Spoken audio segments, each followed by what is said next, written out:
ஆம், என் வாழ்க்கை அவன் போட்ட பிச்சை. இன்னைக்கு நான் இருக்கிறேன்னா அவனால இருக்க. எனவே நான் இருக்கிற காலம் அவனுக்காக இருக்க வேண்டியதான். என் வாழ்க்கை அவன் கொடுத்ததுன்னா நான் அவனுக்காக இருக்க வேண்டாமா என்ன? இத்தனை நாள எங்க அப்பாவுக்காக இருந்தேன், எங்க அம்மாவுக்காக இருந்தேன், என் மனைவிக்காக இருந்தேன், என் குழந்தைக்காக. இனி நான் சிவத்துக்காக இருக்கும்னு நினைக்கணுமா இல்லையா? யாருக்கு எப்ப வரும் அந்த வாய்ப்பு? உங்க நெஞ்சு சொல்லணும்ல, டேய் நீ அவனுக்காக வாழுடா அப்படி நம்ம நெஞ்சு என்னைக்கு சொல்வது? நமக்கு இருக்கிற பிரச்சனைகளுக்குள்ள பந்த பாசத்துக்குள்ள எல்லாருமே என்ன தெரியுமா சொல்லுவாங்க, நீ என்னத்தை மேல அன்பு வச்சுட்ட? எல்லாரும் நம்மளை கேட்டு அப்படிதான் கேள்வி, உன் அன்பு என்னன்னு எனக்கு தெரியாதா? இவங்களுக்கு ஃபுல் பண்ணவே நம்ம வாழ்க்கை என்ன ஃபுல் ஆக மாட்டேங்குது. அப்புறம் நான் போய் எங்க போய் சிவபெருமானுக்காக வாழ்வது? தெரியல. அது எல்லாருக்கும் வாய்ப்பது இல்லைங்க.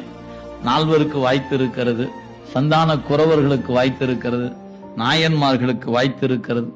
நமக்கு என்று வாய்க்குமோ தெரியல.